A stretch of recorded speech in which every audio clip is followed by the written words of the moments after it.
কি খবর রাইডার ভাই ব্রাদাররা, কেমন আছেন সবাই? আজকে শনিবার জুলাই 4 বিকেল 5টা বাজে মোহাম্মদপুর থেকে রাইড শেয়ারের উদ্দেশ্যে যাত্রা শুরু করেছি। আজকে উড়াধুরা কোপ হবে, ঠিক আছে? আজকে দ্রুত দ্রুত বাইকের ট্যাঙ্কি লোড আছে পুরো। দেখেন, একটা উবার একটা কল পিক আপ করেছি, আমার কাছেই আছে, সো বাইকে পিক আপ করতে আসলাম। আজকে কোথাও যায়েন না বাইরে, রায় মেসেজ দিছি, ভাই বললো এখানেই থাকেন, আমি রেডি বিকাশে টাকা তুলছি, ঠিক আছে বলে আমার অনেক সময় অপেক্ষা করাইলো 5-7 মিনিট। সো আমি ওর ভিতরে ক্যান্সেল করে দিলাম। তার মধ্যে আমি যে ইন ড্রাইভে দামাদামি করে একটা কল ধরছিলাম 250 টাকায়, বসুন্ধরা রেসিডেন্সিয়াল, আমার পছন্দের লোকেশন। সো ওইখানে যাব এখন। গুলির বেগে, রাস্তা ক্লিয়ার, তেলের মতো ক্লিয়ার রাস্তায় চলে যাব ওইদিকে, বসুন্ধরা রেসিডেন্সিয়াল। ভিডিওটা 2-3 দিন আগের করা, আমি বৃষ্টির কারণে 2-3 দিন রাইড শেয়ার করতেছি না। সো আগের ভিডিওটাই আপনাদের দেখাচ্ছি, দেখেন। সো ভাইরে পিক আপ করলাম, ইন্ডিয়া বিচ যাত্রীটাকে, 50 মিনিট লাগবে দেখাচ্ছে। তো চলে আসলাম বসুন্ধরা রেসিডেন্সিয়াল। ভাইরে নামাবো, আছে কোপ হবে কোপ, ওয়েদারটাও ভালো আছে। দেখেন চার্জের গাড়ি, দেখেছেন? বসুন্ধরায় আসলে এই যে ইজি অটোগুলো দেখা যায়, এগুলো খুব ভালো। সো বসুন্ধরার ভিতরে এখন বাইকে নামাই দিয়ে আজকে রাত্রি 10টা 11টা 12টা যে কয়টা বাজে রাইড শেয়ার করব, করে দেখাবো আপনাদের। পার্ট টাইম, অনেকেই পার্ট টাইম করতে চান, বিকেলবেলা বেরোইলে যে কত টাকা ইনকাম করতে পারবেন। তো দেখেন, তো বাইরে নামালাম 250 টাকায় বসুন্ধরা রেসিডেন্সিয়াল। এর রাস্তার অবস্থা দেখেন, দেখেন বসুন্ধরা একটু ভিতরের সাইডে ঢুকলে রাস্তাগুলো এরকম। সো এখান থেকে আবার ইন্ডিয়াবে দামাদামি শুরু করে দিছি। বাইরে নামানোর পরে দামাদামি করতেছি, গুলশানের যাত্রী পাচ্ছি, বনানীর যাত্রী পাচ্ছি, উত্তরার যাত্রী পাচ্ছি, আর দামাদামি করতেছি। দেখেন ভাড়াই পোষাচ্ছে না, ঠিক আছে? যেটা ভালো ভাড়া হবে না, কম ভাড়ায় আমি যাব না। তো ওখান থেকে একটা কন্টাকে একটা যাত্রী নিয়ে নিছি। কন্টাকে একটা ছোট ভাই এসে বললো যে ভাইয়া আমাকে নিয়ে বনশ্রী আইডিয়াল যাবেন। আমি বললাম যে যাব। বলে কত দেবো ভাইয়া? আমি বললাম যে 200 টাকা দিও, ঠিক আছে? তার ছোট ভাই দেখে উল্টো পাল্টা দাম চালাম না, যা ন্যায্য ভাড়া তাই চাইছি। সো বাইরে নিয়ে এখান থেকে যাচ্ছি বনশ্রী আইডিয়াল। সো দেখেন বসুন্ধরার ওই যে গেট দিয়ে বেরোলাম, কি গেট যেন বলে, এটা ভুলে গেছি। সো এই গেট দিয়ে বেরোয় এখন যাচ্ছি এই যে দিয়ে। আপনারা ওই গেটের নামটা জানলে কমেন্ট করে জানান তো। সো এখন এই যে নতুন বাজার হয়ে চলে যাবো বনশ্রী। সো নতুন বাজার দিয়ে বনশ্রী যাচ্ছি। হ্যাঁ, প্রচুর টাকার দরকার ভাই, পকেটের অবস্থা সেরকম ভালো না। অবশ্য সকালবেলা একটা ভালো ইনকাম হয়েছে। আমি আবার একটু পার্ট টাইম অন্য কাজও করি, সকালবেলা একটা ইভেন্টের কাজ করেছি, সেখান থেকে মনে করেন যে 2000 টাকা পাইছি। সো সকাল সকাল একটা ভালো ইনকাম হয়ে গেছে, 4 ঘন্টা কাজ করে 2000 টাকা ইনকাম করেছি সকালে। সো বিকেল 5টার সময় বেরোইছি যে রাইড শেয়ার করে আরো 1000 খানিক টাকা কি আর একটু বেশি ইনকাম করা যায় কিনা। সো এটা চিন্তা করেই বেরোলাম। সো বাইরে নিয়ে চলে আসলাম এই যে বনশ্রী আইডিয়াল। ছোট ভাইরে নামাই দেবো এখন। ওই যে ছোট ভাই চলে গেল, ছোট ভাই আমারে 200 টাকা দিয়ে দিল। সো এখন এখান থেকে এই যে 200 টাকা, দেখেন 450 টাকা ইনকাম হয়ে গেল। সো এখন এখানে অপেক্ষা করব, অপেক্ষা বেশি সময় করা লাগেনি। অ্যাপ অন করার সাথে সাথে কল পেয়ে গেছি একটা 90 টাকার, যাবে এই তেজগাঁ আলোকির অপোজিটে নামবে। সো ওখানে একটা গাড়ির শোরুম আছে বিশাল। সো ওইখানে বাইরে এখন নিয়ে যাবো। সো ভাইয়ের জন্য অপেক্ষা করছি, ভাই আমার রাস্তার ওই পারেই ছিল। সো উনি ক্রস করে আসার পরে বাইকে নিয়ে চলে যাচ্ছি তেজগাঁ আলোকির অপোজিটে। সো এখানে নেমে আবার উড়াধুরা রাইড হবে আজকে। টানও দিচ্ছি বাইকে কায়দা মতো, ঠিক আছে?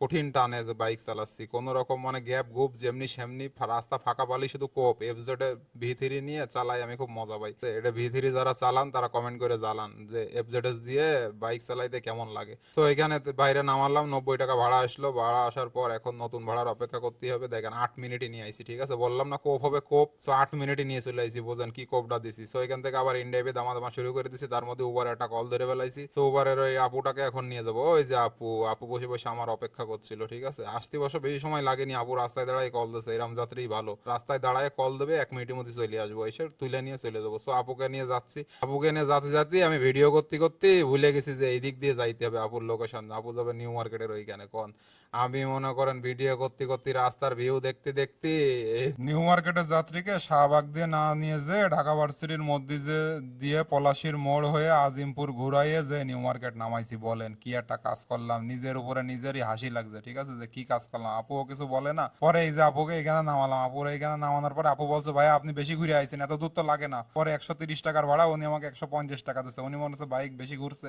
মেয়ে মানুষ 20 টাকা টিপস দিল। এটা পেয়েই তো মনে করেন আমার মনে হচ্ছে আমি 200 টাকা পাইছি, মনে হচ্ছে 2000 টাকা পাইছি, এরকম একটা অবস্থা। সো এখানে আসার পরপরই দামাদামি শুরু করে দিয়েছিলাম। একটা আনারস খেয়ে নিলাম, আনারস খেয়ে নিয়ে ঢাকা কলেজের সামনে এদিকে একটু চিপার মধ্যে দাঁড়াবো, ভিড়ের মধ্যে আমার দাঁড়াতে ভালো লাগছে না। ওইদিকে 1-150 বাইক দেখে আইছি। সো ওদের সাথে না দাঁড়ায় আমি আলাদা চিপা এসে একা একা দাঁড়ালাম, দাঁড়ায় এখন একটা বিড়ি খাচ্ছি আর ভিউ দেখতেছি। আর উবারে একটা যাত্রী পেয়ে গেছি। সো উবারের এখন এই যাত্রীটাকে নিয়ে যাব কোথায়, যাব হচ্ছে পুরান ঢাকার ওইদিকে, ওই ঘিঞ্জি এরিয়ায় যাব। দেখেন ভাইরে ড্রপ করার সাথে সাথে উবারে চলে আসলো একটা কল, মানে ড্রপ করার আগেই কলটা চলে আসছে। সো এখান থেকে ভাইয়ের পেমেন্টটা টাকাটা কালেক্ট করলাম। দেখেন উবারের একটা মজা কর, যাত্রী নামানোর আগেই মনে করেন যে কল অ্যাকসেপ্ট। সো এটা দেখলাম যে দূরে আছে, তো ক্যান্সেল করে দিলাম, ওটা যাবো না। সো আবার ইনড্রাইভে দামাদামি করছি, ভাই দামাদামি করতে যে আমার কি মজা লাগে।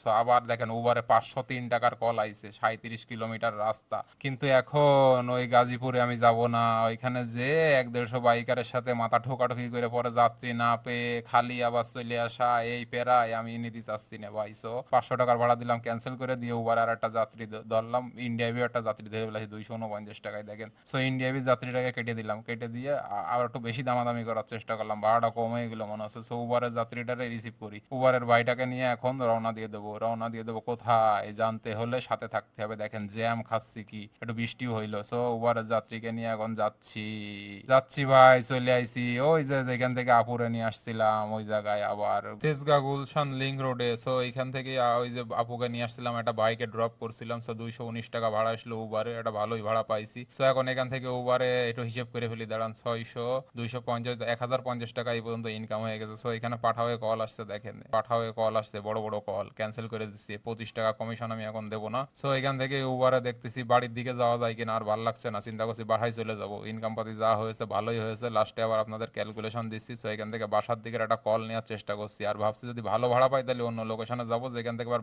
বাসার ট্রিপ পাবো। সো এই যে আমার বাসার দিকের ট্রিপ আমি দামাদামি করছি ইন্ডিয়াইবে, দেখেন আদাবর মোহাম্মদপুর যেহেতু আমার বাসা, অনেকে আপনারা জানেন। সো আদাবরের দিকে ট্রিপ দামাদামি করছি, আমার বাসার লোকেশনের এখানেও পাইছি, মোহাম্মদপুর বাস স্ট্যান্ডের এখানে পাইছি, এটা দেখেন পেয়ে গেছি একদম বাসার কাছে উবারে। সো এটা 168 টাকা ভাড়া ধরে ফেলি, হ্যাঁ ধরে ফেলেছি। সো ধরে ফেলার পরে ক্যান্সেল করে দিছি, ঠিক আছে। আমার মনে হচ্ছে দামাদামি করে আমি হেরে গেছি, ওদের সাথে দামাদামি করে পারিনি, এই জন্য এর সাথে আবার দামাদামি করছি 180 টাকা। দেখেন 170 টাকা বলে, 71 টাকা বলে, যদি আমি 180 টাকা বলতেছি, ঠিক আছে। সো দামাদামি করে এবার জিতে গেলাম, উবারের কলটা পাইছি 170 টাকা আমার বাসার লোকেশনে, তারপরেও নেইনি, কারণ দামাদামি করে আমি এনার সাথে হেরে গেছি। তাই সো আমি আবার ওই উবারের কল ক্যান্সেল করে আবার দামাদামি করে ওই বাইরে নিয়েছি 180 টাকায়। সো এখন এই যে বাইরে নামাই দেবো, নামাই দিয়ে বাড়ি চলে যাবো, বুঝেছেন। 10 টাকার জন্যই দেখেন কি দামাদামিটাই করলাম, 10 টাকাটা ম্যাটার ছিল না।